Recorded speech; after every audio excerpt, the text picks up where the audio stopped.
తండ్రి కుమారుడు పరిశుద్ధాత్మ త్రియేక దేవుని నామం పేరట ఆమెన్. మన తండ్రి అయిన దేవుని నుండి ప్రభు అయిన యేసుక్రీస్తు నుండి కృపా సమాధానములు మీకు కలుగునుగాక. ప్రియ విశ్వాసులారా, ఈ దినము మన యొక్క క్రైస్తవ ఈ లెక్షనరీ ప్రకారము ఈ దినము సంఘ ఐక్యత గురించినటువంటి అంశంగా క్రైస్తవ శాఖల ఐక్యత ఆదివారం, ద్రాక్షవల్లి మరియు ద్రాక్ష తీగల సారూప్యము ద్వారా విదితమవుతున్నటువంటి ఈ ఐక్యత, సంఘ ఐక్యత అనే అంశం గురించి మనం కలిసి ధ్యానం చేయడానికి మిమ్మల్ని ఆహ్వానిస్తూ ఉన్నాను. తత్సంబంధంగా పరిశుద్ధులైన యోహాను వ్రాసిన సువార్త 15వ అధ్యాయము 15 కొద్ది వచనాలు మీ కొరకు నేను చదివి వినిపిస్తాను. నేను నిజమైన ద్రాక్షవల్లిని, నా తండ్రి వ్యవసాయకుడు. నాలో ఫలింపని ప్రతి తీగను ఆయన తీసి పారవేయను. ఫలించు ప్రతి తీగె మరి ఎక్కువగా ఫలింపవలనని దానిలోని పనికిరాని తీగలను తీసివేయను. నేను మీతో చెప్పిన మాటను బట్టి మీరు ఇప్పుడు పవిత్రులై ఉన్నారు. నా యందు నిలిచియుండుడి, మీ యందు నేనును నిలిచియుందును. తీగె ద్రాక్షవల్లిలో నిలిచి ఉంటేనే కానీ తనంతట తానే ఎలాగ ఫలింపదో, అలాగే నా యందు నిలిచి ఉంటేనే కానీ మీరును ఫలింపరు. ద్రాక్షవల్లిని నేను, తీగలు మీరు. ఎవడు నా యందు నిలిచి ఉండునో, నేను ఎవని యందు నిలిచి ఉందునో వారు బహుగా ఫలించును. నాకు వేరుగా ఉండి మీరేమీ చేయలేరు. దేవునికి స్తోత్రం. చిన్న ప్రార్థన చేసుకుంటాం. అతి పరిశుద్ధుడు అయిన తండ్రి, నిత్యుడు అయిన దేవ, నిరంతరము స్తోత్రార్హుడా మా యేసుక్రీస్తు ప్రభు తండ్రి, పరిశుద్ధాత్మ దేవ, మరొక విశ్రాంతి దినాన మేము ప్రవేశిస్తూ నీ పవిత్ర వాక్య ధ్యానం కొరకు మేము సిద్ధపడుతుండగా మాతో మీరు ఉండాలని, నీ పవిత్ర వాక్యాన్ని మాకు వినిపించి మా హృదయాలు సంధించాలని, నీ పరిశుద్ధాత్మ ప్రభావంలోనూ నీ పరిశుద్ధాత్మ ప్రేరణలోనూ నీ వాక్యాన్ని మాకు అనుగ్రహించుమని యేసునామం పేరట వేడుకొనుచున్నాం పరమ తండ్రి, ఆమెన్. మన ప్రభు అయిన యేసుక్రీస్తు దివ్య నామం పేరట మీ అందరికీ శుభములు, మా ఆశీస్సులు. మరొక విశ్రాంతి దినాన మనము ఈ ద్రాక్షవల్లి తీగలు అనే ఒక సుందరమైన సాదృశ్యం ద్వారా సంఘ శాఖల యొక్క ఐక్యతను గురించినటువంటి విశేషాన్ని మనము ధ్యానం చేయడానికి మిమ్మల్ని నేను ఆహ్వానిస్తూ ఉన్నాను. ఇది చాలా ఒక అద్భుతమైనటువంటి సందేశం. ఇది క్రైస్తవ సంఘం యొక్క ఒక ప్రాముఖ్యమైనటువంటి అంశాలలో సంఘ ఐక్యత, సంఘ సాక్ష్యము, ఇవి రెండు అవిభాజ్యమైనటువంటి సత్యాలు. ఈ రెండు కూడాను మన దురదృష్టము, ఒక రకంగా అదృష్టం. ఆయా శాఖలు దాదాపుగా సరే, అపోస్తులుడైన తోమా భారతదేశానికి రావడం మొదటి శతాబ్దంలోనే, 52 క్రీస్తు శకంలోనే భారతదేశంలో అడుగిడి అక్కడ ఆయన జరిగించిన పరిచర్య ద్వారా, అనేక స్వస్థతల ద్వారా ఇక్కడ క్రైస్తవ సంఘ స్థాపన జరగడం అనేది ఎవరు దాన్ని తీసివేయడానికి లేదు. అది నిర్వివాదమైనటువంటి అంశం. అది చరిత్ర కొనసాగుతూనే ఉండగా కథోలిక్ సన్యాసులు ఫ్రాన్సిస్ జావియర్, రాబర్ట్ డి నొబిలి వంటి వారు ఒక 500 సంవత్సరాల పూర్వం భారతదేశానికి రావడం, జిగెన్ బాగ్ ప్లూత్సో వంటి వారు 300 సంవత్సరాల పూర్వం రావడం, ఈ తూర్పు తీరాన క్రైస్తవ మత విశ్వాసాన్ని బోధించడం మనం ఎరుగుతాం. 200 సంవత్సరాల పైబడి విలియం కేరీ, మార్షమన్, వార్డ్ అనే వాళ్ళు శ్రంపూరు త్రయం వచ్చి చేసిన బోధలు. ఇక తదితరమైన తూర్పు ప్రాంతాల్లో రాబర్ట్ టర్లింగ్టన్ నోబుల్, ఫాదర్ హయ్యర్ వంటి వారు, అనేక మిషనరీలు, క్లౌదర్ గారు, లేకపోతే డే గారు, మెక్లారెన్ గారు, ఇటువంటి వారు అనేకులు వచ్చి ఇక్కడ జరిగించినటువంటి బౌడెన్ బీర్ వంటి మిషనరీలు ఈ తీర ప్రాంతంలో చేసినటువంటి సేవ మనం ఎరుగుదాం. ఇది అదృష్టం. మనకి క్రీస్తును తెలుసుకోగలిగే భాగ్యాన్ని ఈ ప్రాంతంలో మనం అందిపుచ్చుకోవడం అనేది ఇది మన అదృష్టం. దురదృష్టం ఏంటంటే మరి మిషనరీలు వారు ఉన్న కాలంలోనే దీన్ని ఏదో రీతిలో ఐక్యపరిచి సంఘాన్ని వెళ్ళుంటే బాగుండేది. వారు అందరూ కూడాను భారతదేశంలోనో లేక తిరిగి వెళ్ళిపోయాకో వారు అదృశ్యమైపోయిన తర్వాత ఇక్కడ మిగిలి ఉన్నటువంటి అంటే వారు ఎస్టాబ్లిష్ చేసిన సంఘాల యొక్క శాఖలు మనం ఏకం కాలేకపోవడం అనేదే దురదృష్టం. ఈ నేపథ్యంలో ఈ అంశం చాలా ప్రాముఖ్యతను అందిపుచ్చుకుంటుంది. క్రైస్తవ శాఖల యొక్క ఐక్యత భారతదేశంలో, క్రైస్తవ ఈ శాఖాపరమైన సంఘాల యొక్క సాక్ష్యం అనేది చాలా ప్రాముఖ్యమైనటువంటిది. ఎందుకు ఈ ఐక్యత గురించినటువంటి ఈ అంశం చాలా ప్రాముఖ్యతను అంతరించుకుందంటే, ప్రథమంగా లేక మొదటి ఆలోచన, ఐక్యత అనేది మనం తయారు చేసుకుంటే మానవ కల్పితం కాకుండా ఇది దైవ ప్రేరితమైన దైవ ప్రభావితమైనటువంటి ఆలోచనగా దర్శనంగా దీన్ని మనం అంగీకరించగలిగితే ఇదొక మానవ జీవన విధానంలో ఒక భాగంగా దీన్ని మనం స్వీకరించాలి. It's an act of unity to all Christians. జీవన విధానము ఇందులో మన యొక్క క్రైస్తవ నడవడి మనము కలిసి జీవించినప్పుడు వచ్చేటటువంటి ఈ పరిమళ భూయిష్టమైన సాక్ష్యం ఎవరికి వారే అనుకుంటే ఆ సాక్ష్యం రాదేమో అనే ఆలోచన కనబడుతుంది మనకు. రెండవది, ఈ శాఖోపరమైనటువంటి సంఘాల యొక్క ఐక్యత ఇతరుల ముందు మన యొక్క జీవన సాక్ష్యాన్ని తెరిచి ఉంచేటటువంటి ఘట్టం, ఇతరుల ముందు తెరిచి ఉంచిన జీవన విధానము. అంటే unity is an opening to other. అంటే మన యొక్క ఐసోలేషన్ నుంచి, మన ఒంటరితనం నుంచి మనం బయటికి రావాలి. మనం ఒంటరిగానే లేము, మనతో విస్తృతమైన క్రైస్తవ సంఘం ఉన్నదనేటటువంటి ఆలోచన మనం ఈ సాక్ష్యం ద్వారా తెలియజెప్తున్నాం. మనం అంటే ఇది కేవలము నేనే కాకుండాను there is a discovery of the other, నాతో ఇంకా వేరే వాళ్ళు ఉన్నారు అనేటువంటి ఆ ధైర్యం, మనోస్థైర్యం మనకు దక్కుతుంది. మూడవది ఏంటంటే, unity is an existential dialogue. మన యొక్క ఉనికిని తెలియపరిచే విధమైనటువంటి ఈ సంభాషణ శాఖల మధ్య జరగాలి కాన్స్టెంట్గా. ఈ సంభాషణ ఒక నిరంతరమైనటువంటి సంభాషణ కావాలి. ఎందుకంటే ఐక్యతాపరమైనటువంటి ఈ చర్చ జరుగుతూనే ఉండాలి. ఎందుకంటే ఏదో రోజు మనము క్రీస్తు రాకడకు పూర్వమే క్రైస్తవ శాఖలన్నీ కూడా ఒక్క శరీరంగా, క్రీస్తు శరీరంగా మారాలి అనేటువంటి అంశాన్ని జ్ఞాపకం చేసుకోవాలి. ఇదొక అవిశ్రాంత అధ్యయనం, కొనసాగేటటువంటి ఒక study of the existence of church. ఇది continued learning process of our existence అని చెప్పవచ్చు మనం. ఇంకొకటి చెప్పాలంటే, యూనిటీ అనేటువంటిది పరస్పరం మనం ఒకరినొకరు హెచ్చరిక చేసుకోవడానికి, ఒకరినొకరు మనం ప్రోత్సహించుకోవడానికి ఈ ఐక్యత మనకు పనికి వస్తుంది. అన్నిటికంటే ప్రాముఖ్యమైనది, తలమానికైనది ఏంటంటే, మనం మర్చిపోకూడని అంశం, ఈ శాఖలుగా మనం ఇక్కడే శాశ్వతంగా ఉండిపోయేదానికి this is not an institution. ఇది ఒక సంస్థాపరమైనది కాదు. ఇది సంఘం ఒక కొనసాగేటటువంటి యాత్రికమైన విశ్వాస సమాజం ఇది. So it's a pilgrim church. It has no permanent status here. మనం కొనసాగుతూనే ఉంటాం. రెండవది, దీనికి ఒక శాశ్వతమైనటువంటి చిరునామా ఉండాలనుకోకూడదు, ఫలానా చర్చ్ అనే నామంతో. ఏమో ఈ ఐక్యతలో మన పేర్లు మారిపోతూ ఉండొచ్చు, కానీ క్రీస్తునందు విశ్వాసం అయితే అదే ఉంటుంది అన్నిట్లో. అది కొనసాగే సంఘంగా దీన్ని మనం అంగీకరించుకోవాలనేది మనం గమనించాలి. మొదటి 2 శతాబ్దాలు నీరో, డొమిషియన్ వంటి రోమన్ చక్రవర్తులు కాలంలో క్రైస్తవులకు బాగా పెద్ద ఎత్తున హింస జరిగింది.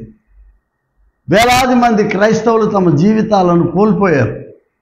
ఆ సత్యమునకై చిత్రహింస పడినటువంటి వాళ్ళందరూ కూడాను ధన్యులు వాళ్ళు నిజంగా.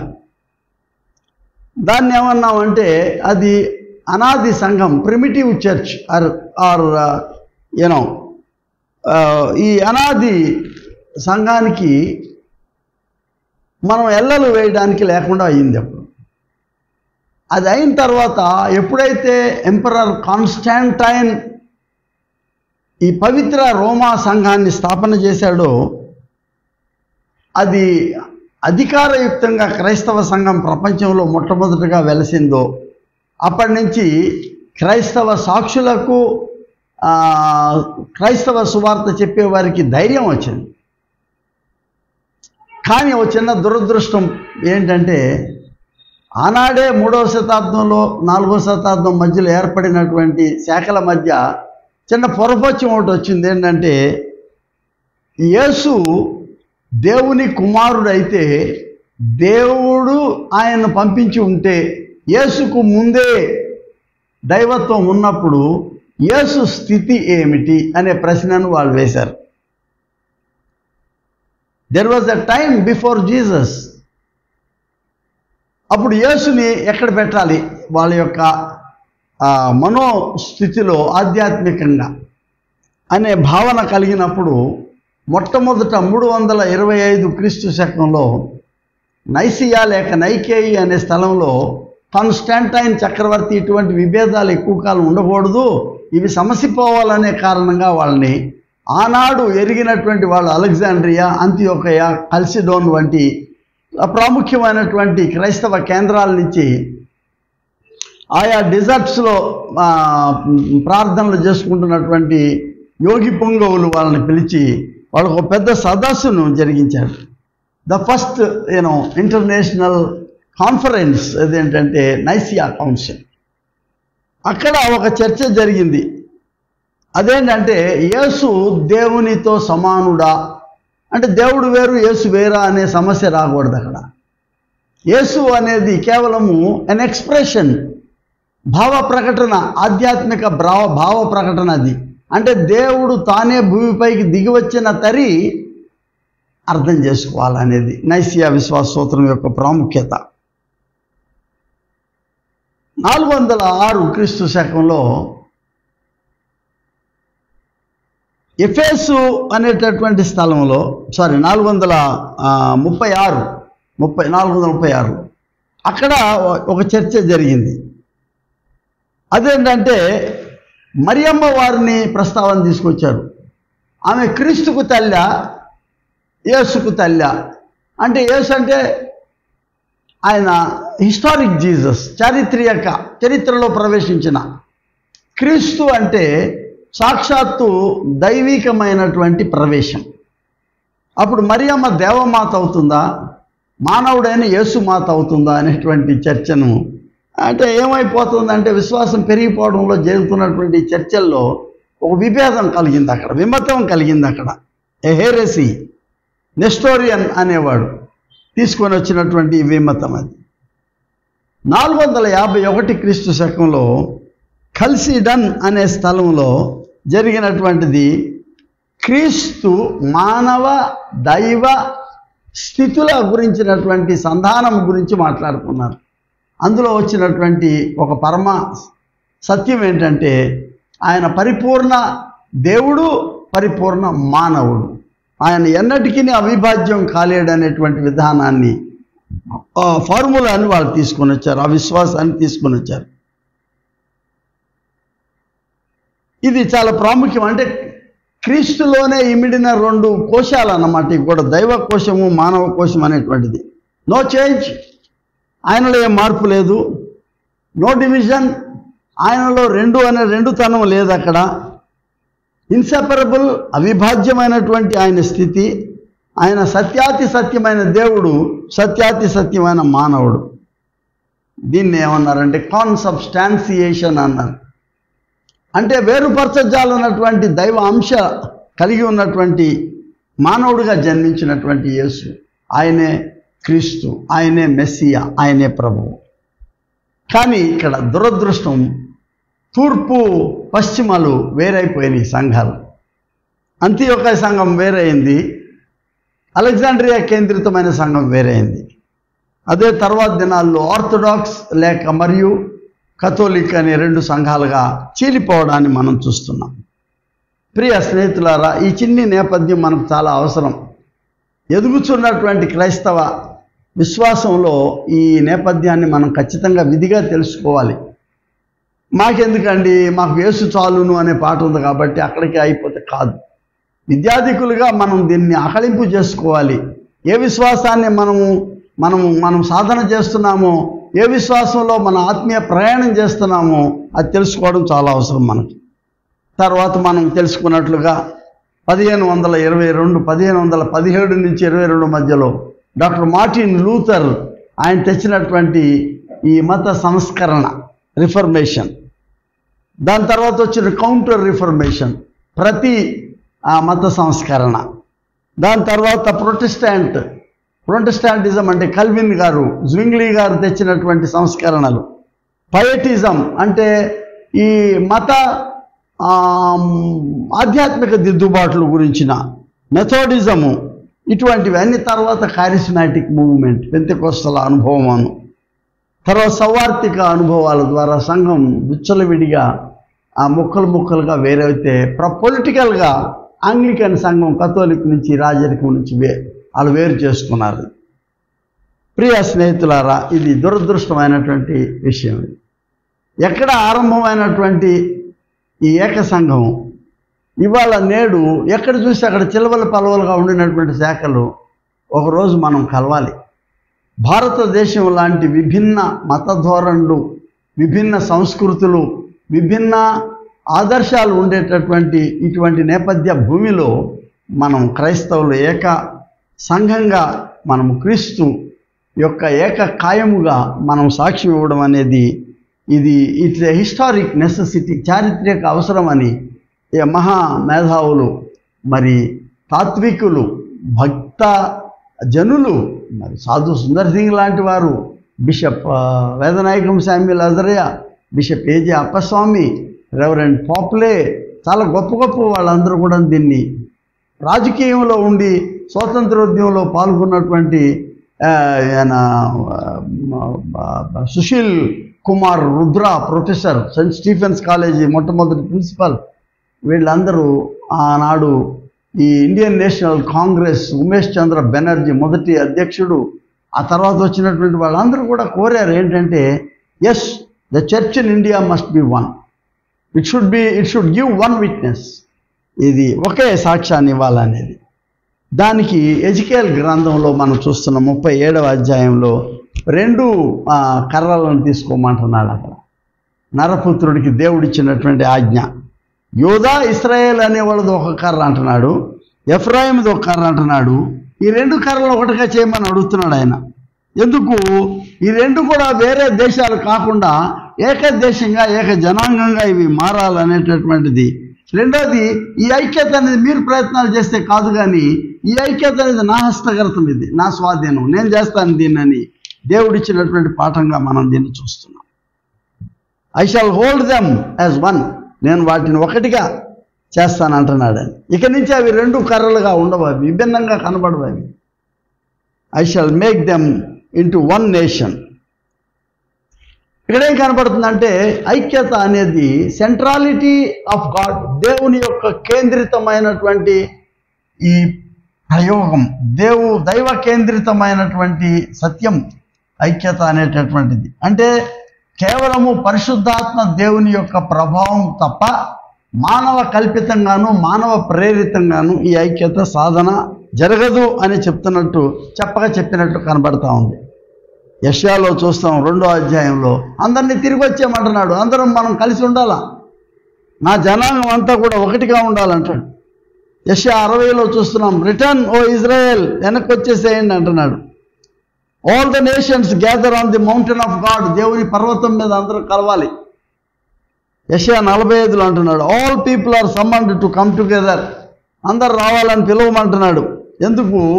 యెహోవాయే దేవుడు, మానవాళి అంతటికీ యెహోవాయే దేవుడు, ఏక జనాంగానికి ఏక దేవుడుగా, సజీవుడైన దేవుడుగా ఆయన ఉన్నాడనే సత్యం, సెంట్రాలిటీ, దేవుని యొక్క కేంద్రితం, దేవుని సార్వభౌమత్వము ఈ ఐక్యత ద్వారా సూచిస్తున్నాం. మనకి నూతన నిబంధన వచ్చేటప్పటికి మనం ఈ ఎఫెసీ పత్రిక 4వ అధ్యాయంలో అపోస్తలుడైన పౌలుకు దేవుడిచ్చినటువంటి మహత్తరమైనటువంటి దర్శనం. ఎఫెసీ 4:4 చదువుతాను మీ కొరకు. శరీరం ఒకటే, ఆత్మయు ఒకటే, ఆ ప్రకారమే మీ పిలుపు విషయమై ఒకటే నిరీక్షణ ఉంటకు పిలువబడితిరి. ప్రభువు ఒక్కడే, విశ్వాసం ఒక్కటే, బాప్తిసం ఒకటే, అందరికీ తండ్రి అయిన దేవుడు ఒక్కడే, అందరికీ పైన అందరి పైగా ఉన్నవాడే, అందరిలోనూ వ్యాపించి అందరిలోనూ ఉన్నాడు ఆయన. మనలో ప్రతివానికి క్రీస్తు అనుగురించి వరం యొక్క పరిమాణం చొప్పున ఆయన కృప ఇయ్యబడెను. ఇది దేవుడిచ్చినటువంటి గొప్ప తలంపు, దేవుడిచ్చినటువంటి గొప్ప దర్శనం. 13వ వచనం వచ్చినప్పుడు ఆయన ఏమన్నా అంటే, మనం అందరం కూడాను ఈ యొక్క విశ్వాసంలో ఎదిగేదానికి యాత్రిక ప్రయాణంలో పరిశుద్ధులు సంపూర్ణులవునట్లు క్రీస్తు శరీరము అంటే ది చర్చ్ ఆన్ ఎర్త్, క్రీస్తు శరీరము కార్పస్ క్రిస్టియానుమ్ అన్నారు. కార్పస్ అంటే బాడీ ఆఫ్ క్రైస్ట్. క్రీస్తు శరీరము క్షేమాభివృద్ధి చెందుటకు, పరిచర్య ధర్మం జరుగుటకు ఆయన కొందరిని అపోస్తలు, కొందరిని ప్రవక్తలుగా, కొందరిని సువార్థికులుగా, కొందరిని కాపరులుగా, ఉపదేశకులుగా నియమించాను.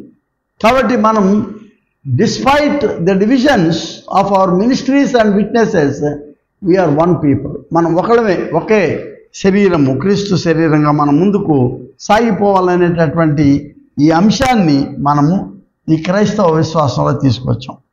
అందుకు గొప్ప సాదృశ్యంగా ఓ మహాసుందర సాదృశ్యము ద్రాక్షవల్లి, ద్రాక్ష తీగలు.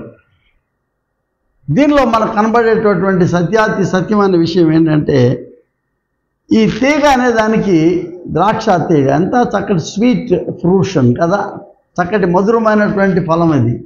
అని ఊరికే రాదు, అది ఎదగడానికి పెద్ద వృక్షంలాగా ఎదగడం కాదు, అది తీగ మాత్రమే.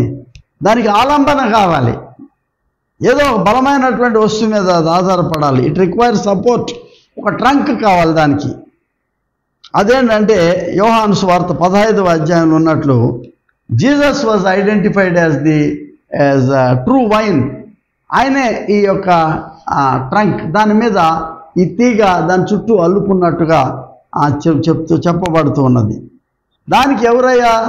దేవుడు దాని యొక్క డ్రెస్సర్ లేక గార్డెనర్, దాని వ్యవసాయకుడు ఎవరంటే దాన్ని ఎప్పటికప్పుడు ప్రూనింగ్ చేయాలంటే అనవసరమైనటువంటి ఎండిపోయినటువంటి బ్రాంచెస్ని కత్తిరించుకుంటాను, అనవసరమైనటువంటి ఎండిపోయిన ఆకులను తుంచేసుకుంటాను. ప్రూనింగ్ అంటారు దాన్ని.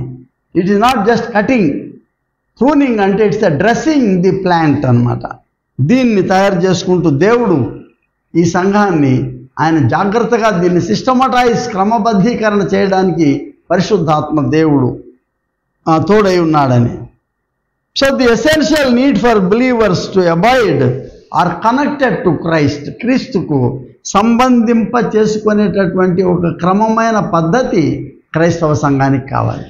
లేదండి మేము ఎవరికి వాళ్ళమే, మా ప్రోగ్రామ్స్ మాకు ఉన్నాయంటే ఉంటే ఉండొచ్చు, కానీ మీరు ఆరాధించేది క్రీస్తును, మేము ఆరాధించేది క్రీస్తును, వాళ్ళు ఆరాధించేది క్రీస్తు. అంటే క్రీస్తు తత్వం, క్రీస్తు కేంద్రితమైనటువంటి ఎదిగేటటువంటి ఈ సంఘము, దీనికి ఎవరంటే దీనికి జీవం ఇచ్చేటటువంటి జీవదాత యేసుక్రీస్తు అని మనం అంగీకరించాలి.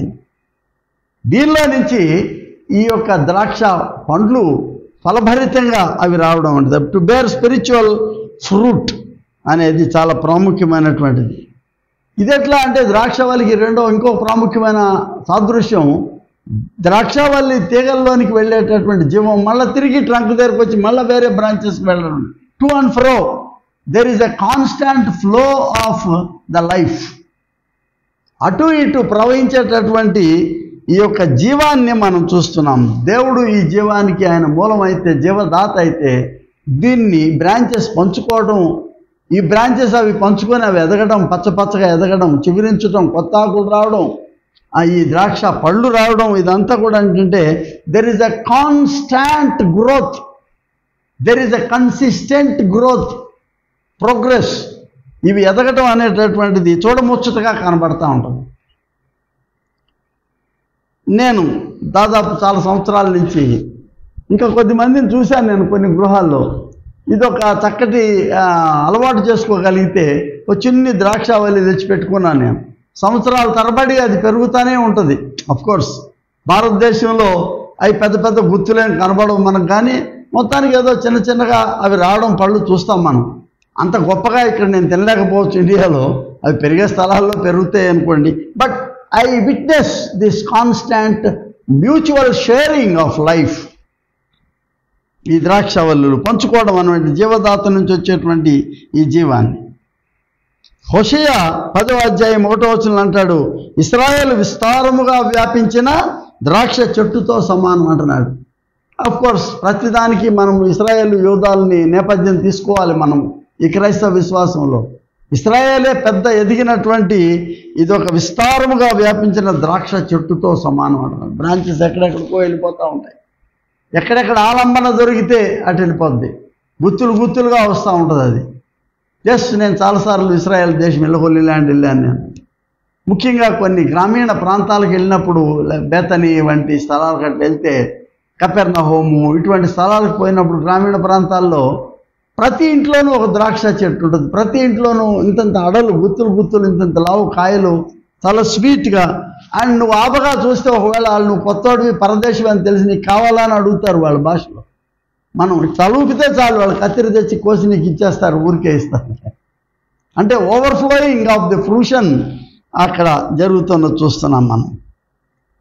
క్రైస్తవ సంఘం అనేక బ్రాంచెస్ ద్వారా విస్తరిస్తుంది, కానీ అన్నిటిలోకి వెళ్ళేది క్రీస్తు అనేటటువంటి జీవమే. జీవదాత క్రీస్తే. తిరిగి మరలా వెనక్కి దాన్ని రివర్స్ ఫ్లో క్రీస్తులోకి మళ్ళా వచ్చి ఈ జీవాన్ని మళ్ళా మనం పొందుకోవడం, అంటే క్రీస్తులో జీవించటం అనేటటువంటి ఈ యొక్క సాదృశ్యం చాలా సుందరంగాను దృశ్య కమనీయంగా కనబడతా ఉంటుంది అది. కాబట్టి ద్రాక్ష వల్లి తీగలు ఈ సాదృశ్యం ఏంటంటే ఇది ఒక ఆధ్యాత్మికమైనటువంటి జీవము యొక్క ప్రసరణ, ప్రవాహము, ప్రయాణము ఇది సూచించేటటువంటి ఈ సాదృశ్యాన్ని ఇంటర్ కనెక్టెడ్నెస్ అంటారు దీన్ని మనం. కాబట్టి ఇది క్రీస్తులో మనము వేరు పాకి క్రీస్తు నుండి జీవాన్ని సంగ్రహించి తిరిగి క్రీస్తు దగ్గరకు వచ్చి రెన్యూ చేసుకోవడం మన లైఫ్ని. అది చాలా గొప్ప సాదృశ్యం. అది ద్రాక్షవల్లిలో రెండవ మంచి సాదృశ్యం ఏంటంటే మై డిపెండెన్సీ ఆన్ క్రైస్ట్. క్రమముగా ఈ క్రీస్తులో నేను ఆధారపడేటటువంటి నా ఈ నిరంతర ఆధారిత జీవితము కనబడతా ఉంది. ఏ క్రైస్తవ సంఘం నాకు నేనే అని ఇండిపెండెంట్, మన క్రైస్తవ సంఘాల్లో సెల్ఫ్ సపోర్టింగ్ చర్చ్ అండి, ఏ గ్రేడ్ చర్చ్ అని, ఇండిపెండెంట్ చర్చ్ అని పేర్లు పెట్టుకుంటా ఉన్నాను. No church is independent, no church is self supporting. We all are dependent on Christ and Christ alone. Martin Luther చెప్పినట్టు క్రైస్ట్ అలోన్. అర్థమైందా? క్రీస్తు మాత్రమే. మూడవ దాని యొక్క ద్రాక్షవల్లి సాదృశ్యంలో నేను చూసింది ఏంటంటే దేవుని రాజ్యము యొక్క సారూప్యాన్ని ఇందులో నేను చూస్తున్నాను. ఏంటంటే there is a security, there is prosperity. ఎప్పుడైతే ఈ తీగలు ఆ యొక్క ద్రాక్షవల్లికి అనుబంధింపబడినట్లు ఉన్నాయో దానికి భద్రత ఉన్నది. నిరంతరమైనటువంటి ఈ ద్రాక్ష జీవాన్ని పొందుకోవటం అనేటట్టు కనబడుతుంది, ఎదుగుదల కనబడుతుంది, క్షేమం కనబడుతుంది. అంటే శాంతి అందులో తెలుస్తూ ఉందండి. Consistency of life, a peaceful life. మూడవది bearing of fruit of the spirit. ఒక ఆధ్యాత్మికమైనటువంటి ఫలించే తత్వాన్ని ఇందులో మనం చూస్తున్నాం ఇక్కడ. ఫర్ ఎగ్జాంపుల్ గలతీ పత్రికలో మనం చూస్తూ ఉన్నాం. మనం గలతీ 5వ అధ్యాయానికి వచ్చేటప్పటికి అందులో చాలా అద్భుతమైనటువంటి సాదృశ్యాలు కనబడుతున్నాయి. ఆత్మఫలమేమనగా ప్రేమ, సంతోషము, సమాధానము, దీర్ఘశాంతము, దయాళుత్వం, మంచితనము, విశ్వాసం, సాత్వికము, ఆశా నిగ్రహం. నవఫలాలు, ఆత్మఫలాలు. ఎప్పుడైతే నీవు క్రీస్తులో వేరుపారి ఉంటావో you receive all these spiritual fruition or benefits as gifts of God and they testify your life. జీవించి ఉన్నావని చెప్పగలిగేటటువంటి ఇవి జీవంపు సాక్ష్యాలుగా కనబడతా ఉన్నాయి. అండ్ మై లాస్ట్ అబ్జర్వేషన్ ఈ ద్రాక్షవల్లి సాదృశ్యంలో ఏంటంటే ఎప్పుడైతే ఈ ద్రాక్షవల్లి తీగలు మెయిన్ బ్రాంచ్ నుంచి వేరడిపోతున్నాయి అనుకుంటాము, అవి ఎండిపోవడం ప్రారంభిస్తాయి, జీవరహితం అయిపోతాయి, ఫలించలేకపోతుంటాయి. అప్పుడు గార్డెనర్ ఏం చేస్తాడు, ఆయన వచ్చి కత్తిరించేస్తాడు. ప్రూనింగ్ కాదు, ఇప్పుడు కట్ చేసేస్తాడు వాటిని. ప్రూనింగ్ అంటే డ్రెస్సింగ్, పూర్తిగా ధ్వంసం చేయట్లేదు, ఎండాకు తీసేస్తున్నాడు. ఇప్పుడు అలా కాదు, ఆయన పూర్తిగా దాని బ్రాంచ్లు మొత్తం తుంచి అవతల పడేస్తాడు. ఎందుకంటే అవి ఎండిపోయినాయి, కాల్చబడడానికి తప్ప దేనికి పనికిరావు అనేది బిబ్లికల్ ట్రూత్ మనకు కనబడతా ఉంది. ప్రియ స్నేహితులారా, ఇక్కడ ద్రాక్షవల్లి సారూప్యం క్రైస్తవ సంఘాలకు ఎంతో జీవ ప్రయోగంగా కనబడతా ఉన్నాయి, సత్య సాక్ష్యాలుగా మనకు అవి కనబడతా ఉన్నాయి. ఈ సందర్భంలో నేను చెప్పగలిగేది ఏంటంటే, ఏ క్రైస్తవ సంఘం కూడా స్టాటిక్ కాదు, స్తబ్దతతో నిలబడిపోయేటువంటి సంఘం, స్థిరమైన సంఘం. మేము ఇక్కడేనండి అనుకుంటే నీ విశ్వాసానికి పరమార్థం లేదు. ఎందుకంటే నీ విశ్వాసం యొక్క పరమార్థం ఉద్దేశం ఏంటంటే to reach the new Jerusalem, ఆ నూతన యెరూషలేం వైపు ప్రయాణం చేయాలి. మనం ప్రయాణించే సంఘం ఇది, మనం కదిలే సంఘం ఇది, మనం స్పందించే సంఘం ఇది. స్తబ్దతతో నిలవబడే సంఘం, not static but it's dynamic. ప్రయాణించే సంఘంగా దీన్ని మనం తీసుకోగలిగితే ఇది ఎప్పటికీ ఇది కదిలే సంఘంగా ఉంటుంది. అందుకే దీన్ని ఏమన్నామంటే ఇట్ ఈజ్ ఎ సాక్రమెంట్, ఇదొక సంస్కారం. ఈ ప్రయాణంలో ఇది అన్ని స్థితులలోనూ సాక్ష్యం ఇచ్చుకుంటూ ముందుకు సాగిపోయి ఇంకా అనేక అంచులకు దీన్ని సంబంధింపజేసుకుంటూ అనేక స్థలాలలోనూ అనేక స్థితులలోనూ అనేక జనాంగాలను ప్రభావింపజేసుకుంటూ electrifying and transforming the local communities. అలా లేనప్పుడు ఈ సంఘం ఇది దేనికి పనికిరానటువంటి సంఘం. అది నీకు నువ్వే అట్లా ఉండుంటే, నీకు నువ్వే తలుపులు మూసుకొని ఉంటే దేనికి పనికిరాదు. తలుపులు తెరిచిన సంఘంగా, ముందుకు సాగే సంఘంగా, ఇతరులకు సాక్ష్యం ఇచ్చే సంఘం ఉంటేనే ఇది సమాజానికి ఉపయోగపడుతూ ఉంటుందని నేను నమ్ముతూ ఉన్నాను. Therefore bishop Lesslie Newbigin, one of the a great saintly bishops in India, ఆయన మదురైలోను మెడ్రాసులోను బిషప్లుగా పనిచేశాడు. ఆయన ఏమంటారా అంటే our church is unfinished agenda, అంటే ఇది అసంపూర్తి అయినటువంటి అంశం మాత్రమే, కొనసాగుతూ ముందుకు సాగాలి ఇది. ఎందుకంటే గాడ్ ఆఫ్ ఆల్ జనరేషన్స్, తరతరాలకు దేవుడు, చరిత్రలో ప్రవేశించిన దేవుడు ఈ ప్రతి తరానికి ఆయన తన యొక్క శక్తిని ఇస్తూ ఉన్నాడు. ఏది until we reach the final destination of the coming of the kingdom, రానయ్యున్న దేవుని రాజ్య సౌధాన్ని చేరు వరకు ఇది పరిపూర్ణత కానిటువంటి సంఘం. ఇది ఎప్పటికప్పుడే పర్ఫెక్షన్ సిద్ధీకరించుకోవడానికి మనం చేసే ఈ ప్రయాణము, మన ఆరాధనలు, మన సాక్ష్యము, మన సువార్త ప్రకటన, మన యొక్క పరిచర్య ధర్మము, ఈ 4 కూడా ఏంటంటే ఒకే పుష్పానికి వచ్చినటువంటి 4 పెటల్స్. ఇవి 4గా విభజించబడినట్లు కనబడిన దాని రూట్, దాని యొక్క కాడ ఎక్కడుందంటే అది క్రీస్తులో అనుసంధానం చేయబడినటువంటి పుష్పానికి ఈ 4 ఆకులు కనబడతా ఉన్నాయి. 1 సాక్ష్యం, 2 ఆరాధన, 3వది నీ పరిచర్య, 4వది సువార్త ప్రకటన. ఇదంతా కలిపి ఒక సహవాసం, కొయినోనియా. యూ కెనాట్ సే నాదొక్కటే కొయినోనియా అంటాను కాదు. కొయినోనియా అనేది ఏంటంటే అందరి యొక్క కలిసి సమగ్రమైనటువంటి ఈ ఐక్యత అనేది. ఇంకో మాట ఏంటంటే దీన్ని చూసేది, ఇది ఒకవేళ అపరిపూర్ణమైనటువంటి సంఘంగా మనం చూస్తే దీన్ని ఇక్కడ మనం చూడగలిగేది అంటే it's an ongoing faith journey, కొనసాగేటువంటి విశ్వాస యాత్ర. ఈ ఐక్యత ద్వారా మనం సాధించుకుంటాం. ఇందాక నేను చెప్పినట్లు ఈ ఎహెచ్కేలు గ్రంథంలో 40 ప్రవహించేటటువంటి ఒక గొప్ప సాదృశ్యాన్ని మనం ఇక్కడ చూస్తూ ఉంటాం. మనం 47వ అధ్యాయంలో చూస్తున్నాం. ఎక్కడో ప్రారంభమైనటువంటి ఈ పవిత్ర స్థలంలో ప్రారంభమైనటువంటి ఆ చిన్ని 3 నీటి ఊటల నుంచి ఆ నీళ్లు చిలమండల లోతు, మోకాళ్ళ లోతు, మనము మొలలో లోతు దాటలేనంతగా వచ్చేటటువంటి మహా ఏదలేనంత ప్రవాహము. అదంట ప్రయాణం చేస్తూ చేస్తూ అవి సముద్రంలో పడే వరకు అవి ప్రవహించినంత దూరం కూడా ఇరుప్రక్కల ఆ భూమికి అవి మంచిని అనుగ్రహించేటటువంటిది. అందులో అవి మంచినీళ్ళు కాబట్టి విస్తారమైనటువంటి చేపలు, అందులో జలచరములు ఎదుగుతూ ఉంటాయి. అవి ఎక్కడ పోతే అక్కడ అంచులన్నీ కూడాను గొప్ప జీవాన్ని పొందుకుంటూ గొప్ప గొప్ప వృక్షాలు, ఫలభరితమైనటువంటి చెట్లు. ఆ చెట్లు ప్రతి నెల కూడా ఇవన్నీ ఫలాలు ఇస్తాయంట. నదీ తీరమున ఇరుప్రక్కల ఆహారం ఇచ్చు సకల జాతి వృక్షములు, వాటి ఆకులు వాడిపో, వాటి కాయలు ఎప్పటికి రాలవు. ఈ నదీ తీర పరిశుద్ధ స్థలంలో నుండి పారుచున్నది కనుక ఆ చెట్లు నెల నెలకు కాయలు. కానీ అంటే a constant fruition from the church. It is not the dead church. వాటి పండ్లు ఆహారమునకు, వాటి ఆకులు ఔషధమున. అంటే ఆ చెట్టు నుంచి పడిన బెరడు కూడాను మీరు నవ్వపోతే వచ్చిన ఆలోచన, మనం హోలీ ల్యాండ్ స్టడీ టూర్ అని వెళ్తాము యెరూషలేం కాడికి. చిన్న చిన్న క్రాసులు తయారు చేసుకుంటే ఇట్లాంటివి అక్కడ పెట్టి కుప్పలు కుప్పలు పోసి ఉంటాయి. వెనకాల జెరూసలేం ముద్ర చాలా ప్రాముఖ్యమైనది. మనం కూడా తయారు చేసుకొని ముద్ర కొట్టచ్చు టీకు గుడ్డు మీద కావాలండి, మోసం చేయకూడదు కదా. ఎంత బాబు ఈ క్రాస్ అంటే $10 అంటాడు, $5 అంటాడు. ఏది ఆ చెట్టు బెరడు నుంచి, బెరడు అది ఒలివ బెరడు నుంచి చెక్కినటువంటి సిలువ. అదే ఇక్కడ చెప్తున్నాడు ఏంటంటే వాటి ఆకులు ఔషధానికి పనికొస్తున్నాయంట.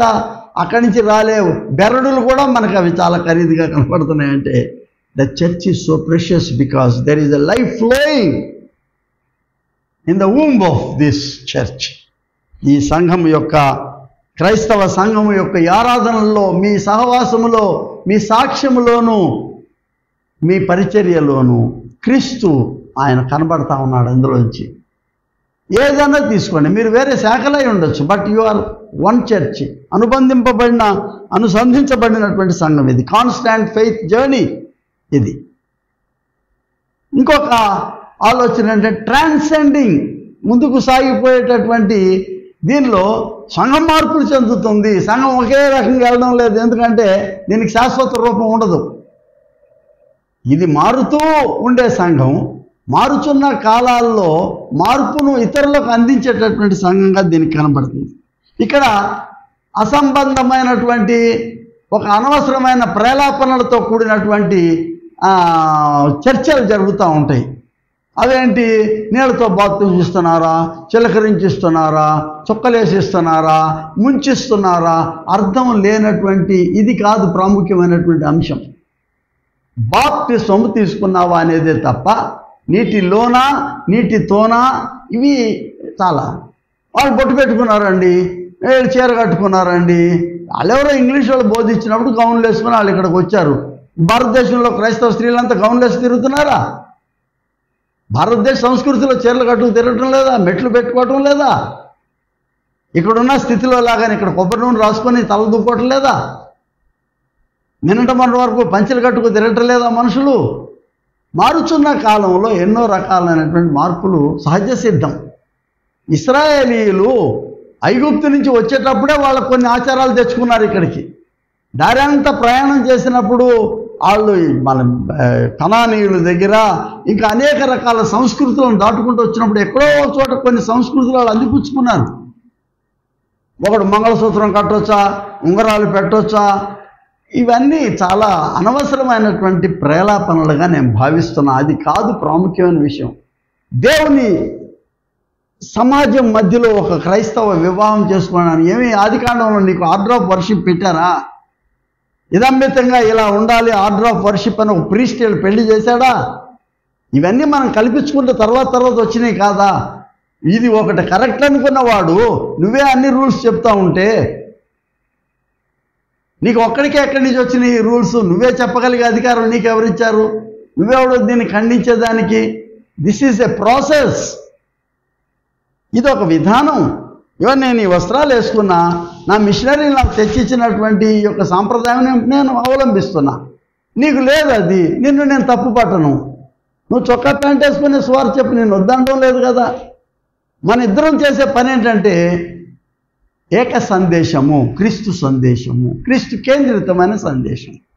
ఈ క్రీస్తు కొనసాగేటువంటి సంఘం, ట్రాన్సెండింగ్ చర్చ్, ట్రాన్స్ఫార్మింగ్ పవర్ ఉన్నటువంటి ఈ క్రైస్తవ సంఘం అనేది చాలా ప్రాముఖ్యం.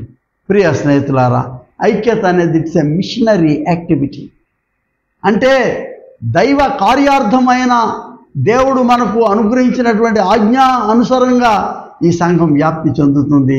ఇది ఏ మనిషి యొక్క జ్ఞానం నుంచి వచ్చినటువంటిది కాదు. ఈ సంఘం పరిశుద్ధాత్మ శక్తితో రూపొందించబడినటువంటి ఈ సంఘానికి మనకి దేవుడిచ్చినటువంటి ఒక అద్భుతమైనటువంటి ఈ సాక్ష్యంలో మనము చేస్తున్నటువంటి ఈ పని, ఆయన మహావాక్యాలు చెప్పారు. వాళ్ళు నేనును నా తండ్రి ఏకమై ఉన్నలాగున వారును మన యందు ఏకమై ఉండవలెనని కొనసాగుతున్నటువంటి ఈ ఐక్యత, ఈ క్రైస్తవ సంఘ ఐక్యత, it is a process, it is a continuing journey. ఇది ఇక్కడ స్తబ్దతో ఫినిష్డ్ ప్రోడక్ట్ కాదు. ఇది ఐక్యత అనేది క్రైస్తవ సంఘం, క్రీస్తు కాయము, ఐక్యత, ఈ రెండు అవిభాజ్యమైనవి. ఇవి వేరు చేయడానికి వీలు లేదు. ఎక్కడ క్రైస్తవ సంఘం ఉంటే ఆ క్రైస్తవ సంఘం ముందుకు సాగిపోవాల్సిందే అని చెప్పేటటువంటి ఈ మాత్రమైనటువంటి ఈ సత్యాన్ని, ఈ విస్తృత ఐక్యత ఆ సందేశం అనుకున్నాం. ప్రభు వారి ప్రార్థన యోహాను సువార్తలో ఆయన 17వ అధ్యాయము 22వ వచనంలో మనం చూస్తున్నాం. ఆయన మహాయాజక ప్రార్థన, నేను వారి కొరకు ప్రార్థన చేస్తున్నానంటే he's praying for every church, every community. అంతేగాని ఒక పర్టికులర్ శాఖ కొరకు చేస్తున్నాడని కాదు. ఆయన ఏది క్రీస్తు కేంద్రితమైనదో వాళ్ళ కొరకు నేను చేస్తున్నాను. చేయుటకు నీవు నాకు ఇచ్చిన పని నేను నెరవేర్చి భూమి మీద మహిమపరిచితిని తండ్రి. లోకము పుట్టక మునుపు నీ యొద్ద నాకు ఏ మహిమైండనో ఆ మహిమతో నేను నీ దగ్గరికి వచ్చేస్తున్నాను, నన్ను యొద్దకు తీసుకోమని చెప్తూ ఆయన ఏమంటున్నా అంటే క్లైమాక్స్ ఏంటంటే, మనము ఏకమై ఉన్నలాగున వారును ఏకమై ఉండవలనని నీవు నాకు అనుగ్రహించిన మహిమ నేను వారికి ఇచ్చి. Church received the glory of Christ. క్రీస్తుతోనే ఉండాలండి దేవుని మహిమ. దేవుడు ఎంత గొప్పవాడు, దేవుడు ఎంత దయాళుత్వం, దేవుడు ఎంత ఔదార్యం కలిగిన వాడంటే, దేవుడు మానవ రీతిలో యేసుకి ఇచ్చినటువంటి మహిమ తన సంఘానికి ఇచ్చాడు ఆయన. గ్లోరీ టు గాడ్ అలోన్ అన్నాడు మార్టిన్ లూథర్ గారు. Yes, of course, and God dwells in the church and therefore ఈ మహిమ సంఘానికి కూడా దేవుడు దాన్ని అనుసంధింపజేసినట్లుగా మనం చూస్తూ ఉన్నాం. కాబట్టి ప్రియ స్నేహితులారా, మనము ఏకమై ఉన్నలాగున వారును ఏకమై ఉండవలనని 2000 సంవత్సరాల పూర్వం ఆరంభమైన సంఘం, ఈ మిషనరీ చర్చి అక్కడక్కడ స్థాపన చేసుకుంటూ విత్తనం వేయబడినటువంటి సంఘం శాఖోపశాఖలుగా విస్తరించింది. నేను ఎక్కడా తప్పు పట్టను. ఎందుకంటే ఇదంతా పరిశుద్ధాత్మ ప్రక్రియ, ఇది ఆధ్యాత్మిక ప్రక్రియ. ఇది ఆయా సంఘాల స్థాపన. ఆయన ఎందుకు పెట్టాడండి సంఘం అంటే, ఈయన ఎందుకు పెట్టాడని నేను అనను. ఎందుకంటే ఇది దైవ ప్రేరితమైనది. కానీ ఏది నేను కోరేదంటే, అన్ని శాఖలు ఒకసారి కేంద్రం వైపు చూడాలి మన చూపును. Let us all look to the center of the faith journey. And who is that center? Jesus Christ is the center.